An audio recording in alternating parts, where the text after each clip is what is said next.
बोलिए वृंदावन बिहारी लाल की। हरि ओम।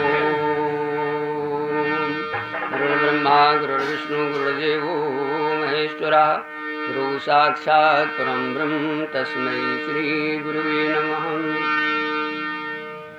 आदरणीय प्रातः स्मरणीय भगवान के रूप में विराजमान गुरुदेव भगवान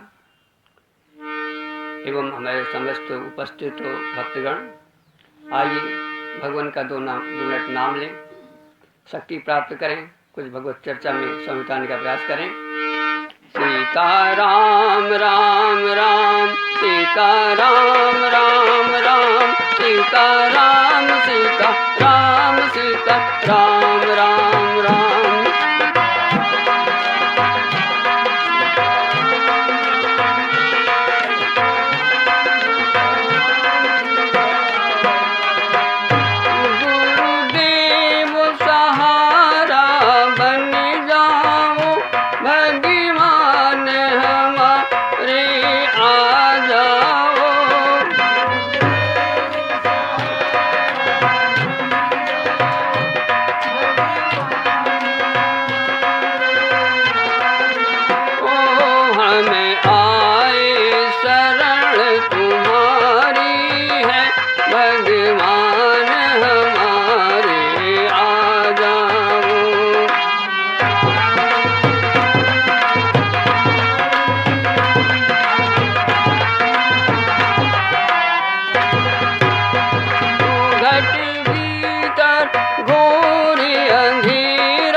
सदगुरुदेव भगवान की जय।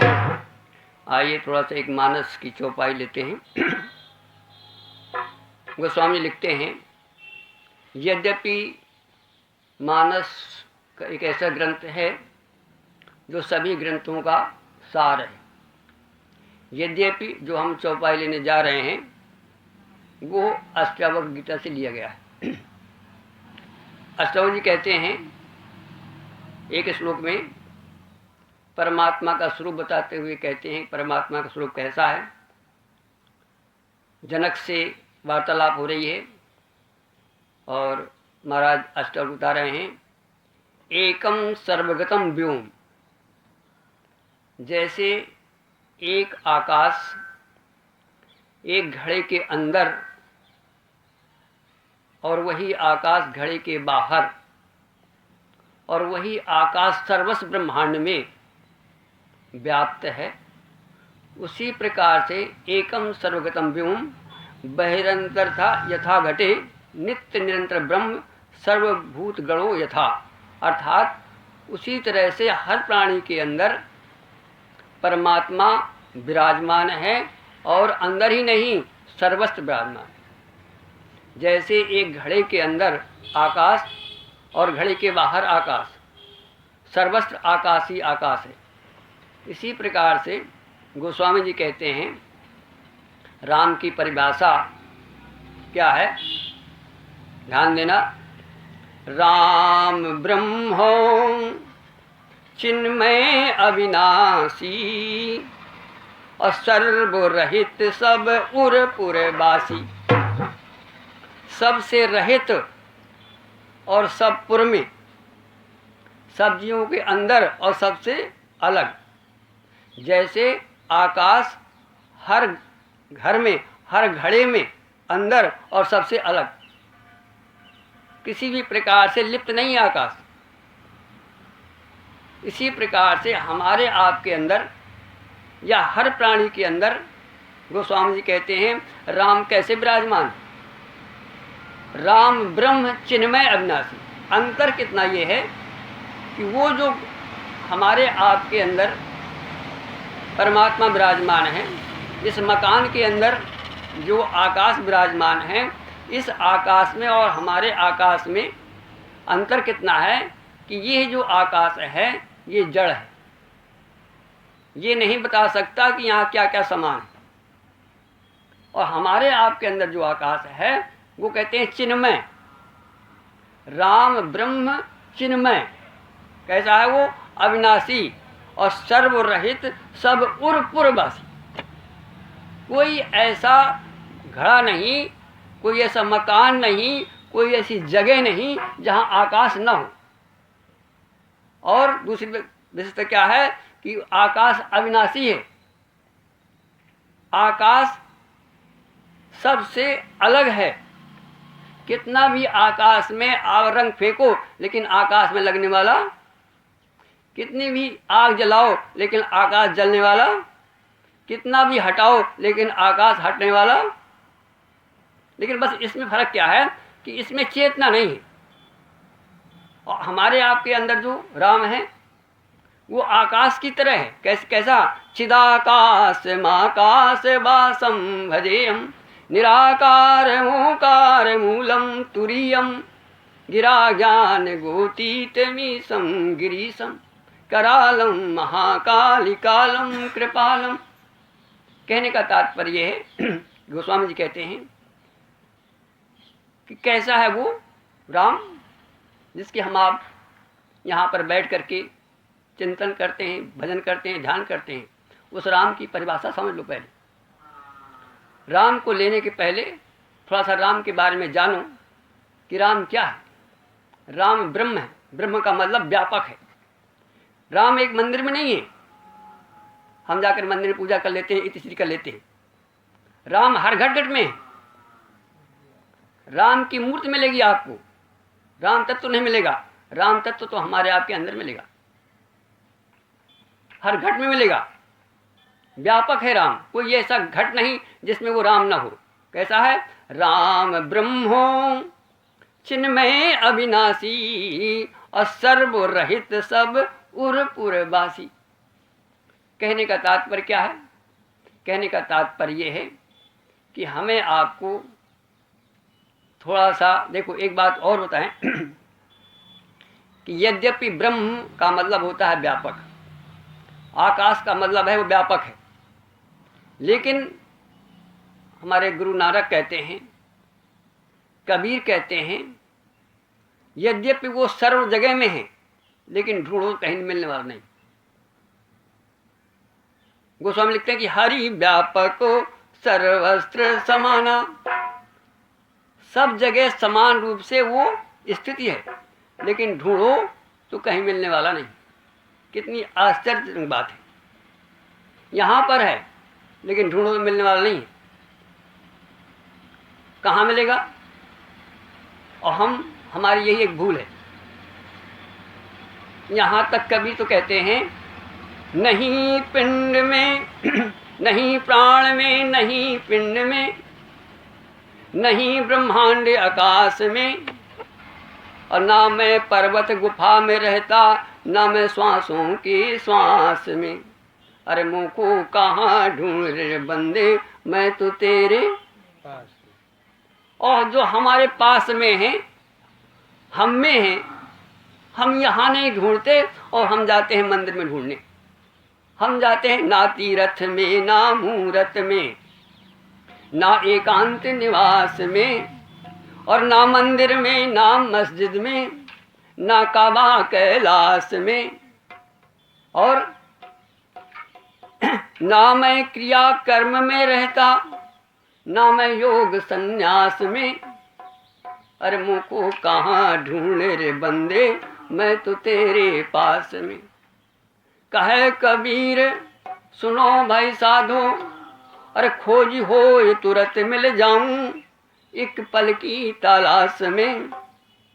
कहे कबीर मैं तो हूँ एक विश्वास में। यदि विश्वास में हो तो यहीं पर है। यहाँ तक कि हमारे गुरु नानक कहते हैं काहे रे बन खोजन जाई, वो तो बड़े कड़े शब्द प्रयोग करते हैं। काहे रे बन खोजन जाई सर्वनिवासी। देखो एक एक शब्द मिला लो आप, जो जिसने जाना है उसका एक एक शब्द मिलेगा आपको, और न जानने वालों के शब्द अलग अलग होंगे। वही बात गुरु नानक कहते हैं, वही बात कबीर कहते हैं, और वही बात गोस्वामी जी कहते हैं। कहते कैसा है वो? सर्वनिवासी। सर्वनिवासी का मतलब हर घट घट में, सर्वनिवासी और सदा अलेपा। वही बात आ गई, आकाश अलिप्त है और हर घर में है। सर्वनिवासी सदा अलेपा, और कहाँ? तू ही संग समाई, और काहे रे बन खोजन जाई। कैसे बसता है वो? कहते हैं पुष्प मध्य जो बास बसत है। अच्छा बताओ, पुष्प से महक कितनी दूरी है? पुष्प में है कि नहीं? फिर नानक कहते हैं ऐसे ही तुम्हारे अंदर बसा हुआ है। जैसे पुष्प से हम महक अलग नहीं कर सकते, ऐसे परमात्मा को कोई हमसे अलग नहीं कर सकता। लहर से कोई जल अलग नहीं कर सकता। पुष्प मध्य जो बास बसत है, और मुकुर माई जस छाई, और तैसे है बसे निरंतर, अरे घट ही खोजबा। कहने का तात्पर्य क्या है? यद्यपि वो सर्व जगह है, लेकिन मिलेगा कहीं नहीं, अब मिलेगा तुम्हारे घर के अंदर मिलेगा। और हम घट में नहीं ढूंढ रहे, और हम काशी और मथुरा और वृंदावन जा रहे, इसीलिए परमात्मा मिल नहीं रहा। फिर क्या है? कहते हैं बाहर भीतर एक ही जानो। देखो ये बात आ गई, आकाश बाहर भी है और भीतर भी है, और कहते एक ही आकाश है, कोई दो आकाश नहीं है। वही तुम्हारे अंदर है, वही हमारे अंदर है, वही इस घर के अंदर है, वही वहां पर अंदर है। जय जय अविनाशी सब घटवासी और व्यापक परमानंदा। मतलब कहने का जो कितने संतों ने, कितने महान पुरुषों ने एक ही बात को अपने अपने ढंग से व्यक्त किया है, लेकिन है बात एक ही। कहते हैं बाहर भीतर एक ही जानो, यह गुरु ज्ञान बताई। हम आप गुरु के पास जाते हैं, क्या बताते हैं? कहते हैं यही राज बताते हैं। ये ज्ञान कहाँ मिलता है? गुरु दरबार में। कह नानक बिन आपा चीन्हे और मिटे न भ्रम की काई। जब तक तुम अपने को नहीं जानोगे, इस देह में रहने वाले परमात्मा को न जानोगे, लहर जब तक जल को न जानेगी तब तक लहर कभी पानी को प्राप्त नहीं कर सकती। और यदि जान जाए तो बताओ लहर में पानी पानी है, कुछ और है। दुनिया में ढूंढा है पानी को, कहीं न मिलेगा, मिलेगा तो उसके अंदर मिलेगा। ठीक इसी तरह से हमारे शास्त्र, हमारे महान पुरुष जिन्होंने पाया है, उन्होंने कहा भैया हम तो अंदर चले गए तब मिल गया कुछ। कहने का तात्पर्य ये है कि हम थोड़ा सा ध्यानस्थ अवस्था में बैठ करके अंतरंग होने का थोड़ा सा जाने का प्रयास करें। यदि लहर अपने अंदर चली जाए तो बताओ पानी ही कि नहीं? अच्छा बताओ लहर कहाँ से आती है? सागर से आती कि नहीं आती? ऐसे हम तुम कहाँ से आते हैं? जहाँ से आते हो बस वहीं पर सागर है, वहीं से हमारा उद्गम है। यदि अंदर झांक जाओ, अंदर प्रवेश कर जाओ, लहर अंदर थोड़ी चली जाए तो बोलो सागर से मुलाकात हो जाएगी नहीं हो जाएगी? ध्यान दो जरा, लहर के अंदर सागर है कि नहीं है? और सागर से ही आ रही है और सागर में ही है। ऐसे ही हम आप परमात्मा से ही आ रहे हैं, परमात्मा में ही हैं और परमात्मा में ही रहते हैं। लेकिन हमें ये राज कब मिलेगा? जब हम अपने अंदर जाएंगे। बोलो वृंदावन बिहारी लाल की। इसलिए आज के सत्संग से हमें ये शिक्षा मिलती है कि हम कहीं बाहर न घूमें, बाहर न भटकें, और भटक चुके हों तो अब अंदर की ओर चले जाओ। एक बार क्या हुआ, एक बार भूडोल आया, एक संत बैठे थे, कुछ दरबार चल रहा था, तो उन्होंने कहा भैया भूडोल आ रहा है भागो। तो सब लोग भागे वहाँ से, लेकिन संत नहीं भागे। जब भूडोल चला गया तो लोगों ने कहा महाराज हम तो भागे और आप बैठे रहे। तो उन्होंने कहा ऐसी बात नहीं है, तुम भी भागे थे और मैं भी भागा था, लेकिन तुम बाहर भागे थे और मैं अंदर भागा था। मैं वहाँ गया था जहाँ भूडोल का काल का वहाँ आगमन, और तुम यहाँ से जहाँ भी गए वहाँ भी वो खड़ा था। कहने का तात्पर्य हम आप भी अंतरंग होकर के ध्यानावस्था में उस राम का जाप करते हुए उस राम में डूबें और अंदर ढूंढें तो मिल सकता है। बोलिए वृंदावन बिहारी लाल की।